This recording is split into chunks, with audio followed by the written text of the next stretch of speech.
101 വർഷത്തെ മഹത്തായ പാരമ്പര്യമുള്ള Vaikom Chemmanathukara government U P സ്കൂളിൽ നടന്ന വർണ്ണക്കൂടാരത്തിൻ്റെ ഉദ്ഘാടനം വൈക്കം MLA ശ്രീമതി CK ആശ നിർവഹിച്ചു. ഒരു നാടിൻ്റെ മുഴുവൻ ആഘോഷമായി മാറിയ ഈ പരിപാടിക്ക് TV പുരം ഗ്രാമപഞ്ചായത്ത് പ്രസിഡന്റ് ശ്രീമതി ശ്രീജി ഷാജി അധ്യക്ഷത വഹിച്ചു.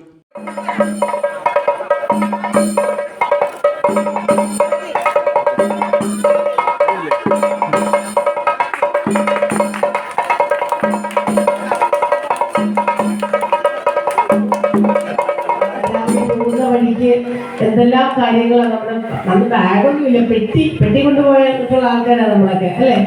അതിനകത്തേക്ക് എന്തെല്ലാം സാധനങ്ങളാണ് കയറി ഇറങ്ങി പോകുന്നത്. കണ്ണിമങ്ങയുണ്ട്, ചാമ്പക്കയുണ്ട്, അമ്പഴങ്ങയുണ്ട്. ഈ അവസാന സമയമൊക്കെ ആകുമ്പോൾ ഇപ്പോഴത്തെ ഈ മറ്റേ എന്താ പറയാ ഫാഷൻ ഫ്രൂട്ടൊക്കെ നമ്മുടെയൊക്കെ പഠനത്തിന്റെ അവസാന സമയത്താണ് വന്നത്. ഇതെല്ലാം കൊണ്ടുപോയി പിന്നെ സ്കൂളിൽ വാട്ടർ സിസ്റ്റമാണ് അല്ലേ. ഇത് അങ്ങോട്ട് കൊടുക്കും, തിരിച്ച് മറ്റു ചിലത് ഇങ്ങോട്ട് വാങ്ങിക്കും. പക്ഷേ എത്ര മനോഹരമായിരുന്നു അല്ലേ ആ ഓർമ്മകളൊക്കെ. ഇത് നമ്മൾ ഓർക്കുമ്പോൾ ജീവിതത്തിലെ ഏറ്റവും നൈർമല്യമുള്ള ഓർമ്മകളായിട്ട് നമുക്കതെല്ലാം ഓർത്തു വയ്ക്കാൻ പറ്റുന്നുണ്ട്.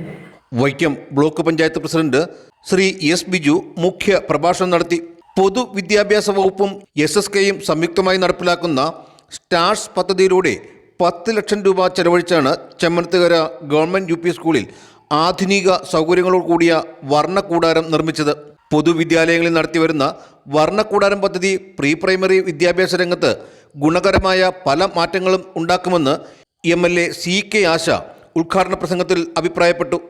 LSS USS പരീക്ഷകളിൽ ഉന്നത വിജയം കരസ്ഥമാക്കിയ കുട്ടികളെ ജില്ലാ പഞ്ചായത്ത് അംഗം ശ്രീമതി ഹൈമി ബോബി അവാർഡുകൾ നൽകി അനുമോദിച്ചു. School headmaster Shri KT Anilkumar, PTA president TM Majeesh, block panchayat അംഗങ്ങൾ, TV പുരം ഗ്രാമപഞ്ചായത്ത് അംഗങ്ങൾ തുടങ്ങിയവർ യോഗത്തിൽ ആശംസകൾ അർപ്പിച്ചു.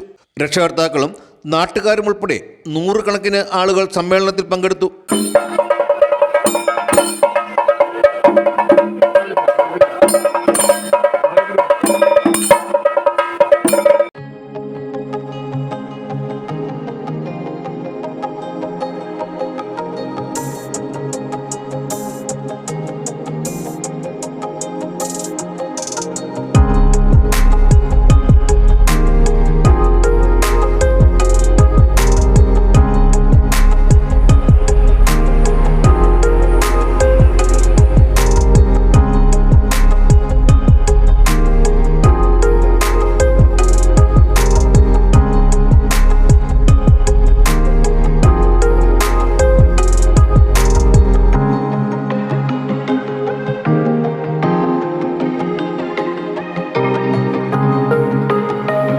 Vision news Vaikom.